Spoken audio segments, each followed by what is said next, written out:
untuk disampaikan sampai organisasi terbawah, tidak ada stok untuk vaksin. Artinya dikirim langsung habiskan, kirim habiskan, kirim habiskan. Mengenai penyekatan dan penanganan terhadap masyarakat, terhadap pedagang, PKL, toko, saya minta kepada Polri dan juga nanti Mendagri kepada daerah agar jangan keras dan kasar. Saya kira peristiwa-peristiwa yang ada di Sulawesi Selatan, misalnya Satpol PP memukul pemilik warung, apalagi ibu-ibu, ini rakyat menjadi memanaskan suasana. Jangan ada yang terlambat, dan yang paling penting lagi adalah bantuan beras, bantuan sembako. Publik itu yang menimbulkan optimisme, yang menimbulkan ketenangan, karena terus terang aja masyarakat ini khawatir mengenai COVID yang naik terus, kemudian kematian tinggi, kemudian juga yang berkaitan dengan urusan makan, urusan perut, ini hati-hati. Jangan sampai di antara kita ini tidak sensitif terhadap hal-hal seperti ini. Bismillahirrahmanirrahim. Assalamualaikum warahmatullahi wabarakatuh. Selamat pagi, salam sejahtera bagi kita semuanya. Yang saya hormati Bapak Wakil Presiden, Bapak Ibu sekalian yang saya hormati. Pertama, langsung aja saya akan menuju ke vaksinasi, program vaksinasi. Tolong dilihat betul angka-angkanya, karena yang saya lihat, data yang masuk, baik itu berupa vaksin jadi maupun bulk, itu yang sudah masuk ke negara kita sudah 137 juta. Padahal yang sudah disuntikkan dalam vaksinasi itu kurang lebih 54 juta. Artinya stok yang ada baik mungkin di Bio Farma maupun di Kementerian Kesehatan atau mungkin di provinsi, di kabupaten, di kota, di rumah sakit, di puskesmas terlalu besar. Oleh sebab itu, saya minta Bapak Menteri Kesehatan untuk disampaikan sampai organisasi terbawah, tidak ada stok untuk vaksin. Artinya dikirim langsung habiskan, kirim habiskan, kirim habiskan. Karena kita ingin mengejar vaksinasi ini secepat-cepatnya. Dan terbukti 2 atau 3 hari yang lalu, kita sehari bisa menyuntikkan 2,3 juta. Saya yakin 5 juta itu bisa. Sekali lagi, tidak usah ada stok. Stoknya itu yang adanya di Bio Farma. Yang lain-lain cepat habisin. Sehingga ada kecepatan. Karena salah satu kunci kita menyelesaikan masalah ini adalah kecepatan vaksinasi. Ini sesuai yang juga disampaikan oleh Dirjen WHO. Mengenai vaksinasi juga seperti yang saya lihat kemarin yang dilakukan oleh BIN, vaksinasi door to door itu, ini saya kira diteruskan. Kemudian yang ketiga, yang berkaitan provinsi mana, wilayah mana yang didahulukan. Saya melihat angka-angka Jakarta dan Bali. Kemarin memang ingin kita dahulukan. Bali sudah 81% dosis yang telah disuntikkan.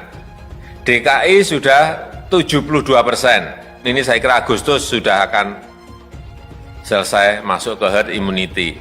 Kemudian provinsi mana yang sekarang harus kita fokuskan? Menurut saya 3, yaitu Jawa Barat, Jawa Tengah, Banten. Karena ini baru 12%, Jawa Barat 12%, Jateng 14%, Banten 14%. Sehingga Jawa segera masuk ke herd immunity. Kita harapkan di bulan Agustus akhir atau paling lambat pertengahan September. Tapi kalau kita program tanpa stok tadi berjalan, saya kira ini Agustus bisa selesai. Yang pertama yang berkaitan dengan vaksinasi. Yang kedua, yang berkaitan dengan oksigen.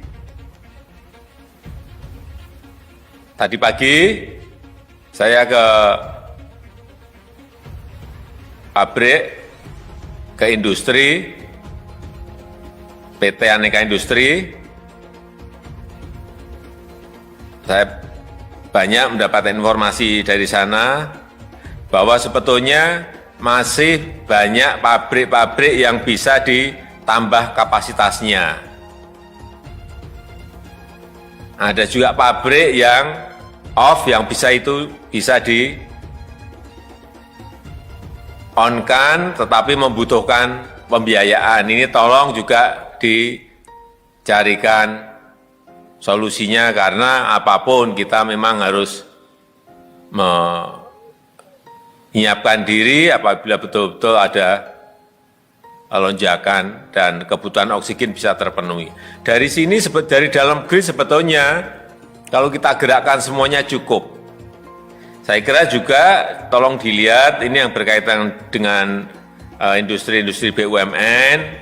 Ini saya kira bisa membantu karena dari situ bisa juga keluar oksigen.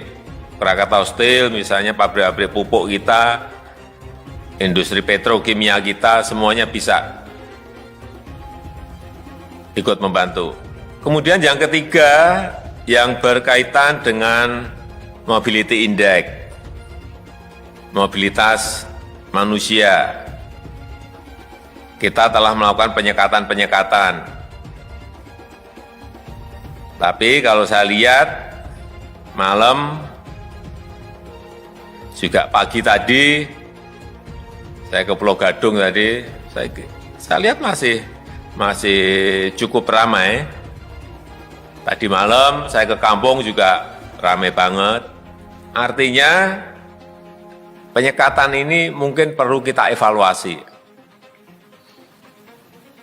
Apakah efektif juga menurunkan kasus? Karena ini yang terkena sekarang ini banyak yang di keluarga-keluarga. Atau ada strategi lain yang mungkin bisa kita intervensikan ke sana.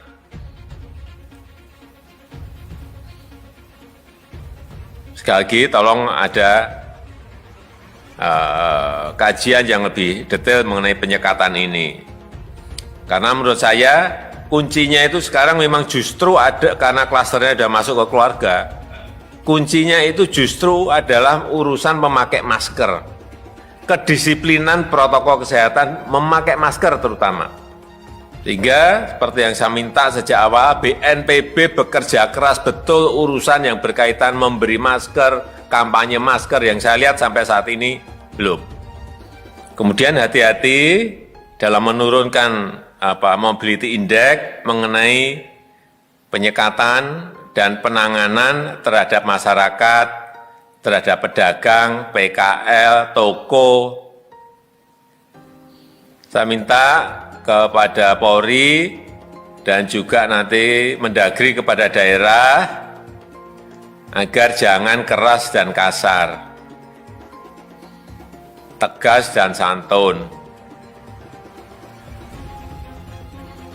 Sambil sosialisasi memberikan ajakan-ajakan sambil bagi beras. Itu mungkin bisa sampai malahan pesannya. Saya kira peristiwa-peristiwa yang ada di Sulawesi Selatan, misalnya Satpol PP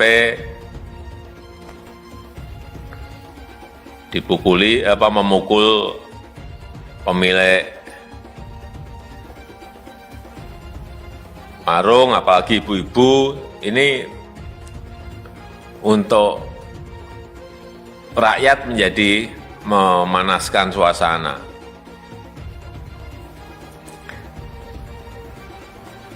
Kemudian yang kelima yang berkaitan dengan bansos.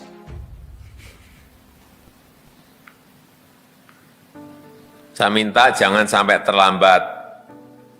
Baik itu PKH, baik itu BLT Desa, baik itu bantuan sosial tunai, BST, jangan ada yang terlambat. Dan yang paling penting lagi adalah bantuan beras, bantuan sembako. Minggu ini harus keluar. percepat, betul-betul ini percepat. Saya minta Kabulok dan utamanya Mensos, jangan ragu-ragu.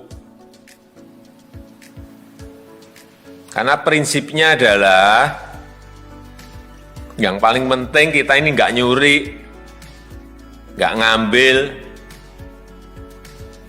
Prosedurnya tolong dampingi BPKP, termasuk dalam hal ini pemberian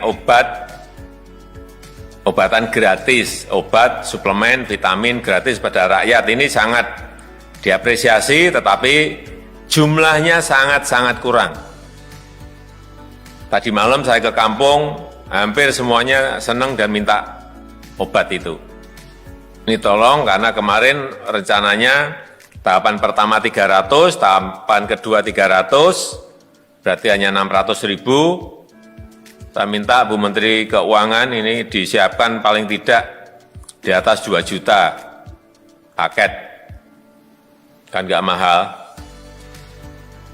2 juta kali 63.000, kalau yang paket pertama, paket keduanya 200.000, saya kira kan bukan anggaran yang gede lah, tetapi rakyat merasa tenang karena memiliki barangnya. Karena sekarang ini banyak ke apotek, banyak lari ke pramuka, barangnya aja nggak ada. Yang keenam, yang berkaitan dengan komunikasi. Publik itu yang menimbulkan optimisme, yang menimbulkan ketenangan. Karena terus terang aja masyarakat ini khawatir mengenai COVID yang naik terus, kemudian kematian tinggi, kemudian juga yang berkaitan dengan urusan makan, urusan perut, ini hati-hati. Jangan sampai di antara kita ini tidak sensitif terhadap hal-hal seperti ini. Jangan sampai masyarakat frustasi gara-gara kesalahan-kesalahan kita dalam berkomunikasi, kesalahan-kesalahan kita dalam menjalankan sebuah policy. Yang ketujuh, yang berkaitan dengan Idul Adha, saya betul-betul minta agar dikomunikasikan dengan baik. Ini mungkin Bapak Wapres bisa membantu dalam hal ini. Pak Menteri Agama bisa mengkomunikasikan ke bawah, sehingga perayaan Hari Raya Idul Adha betul-betul bisa lebih khidmat, tetapi semuanya bisa menjaga protokol kesehatan. Kemudian yang terakhir, ini pertanyaan dari masyarakat sekarang ini adalah satu yang penting yang perlu kita jawab. PPKM darurat ini akan diperpanjang tidak? Kalau mau diperpanjang sampai kapan?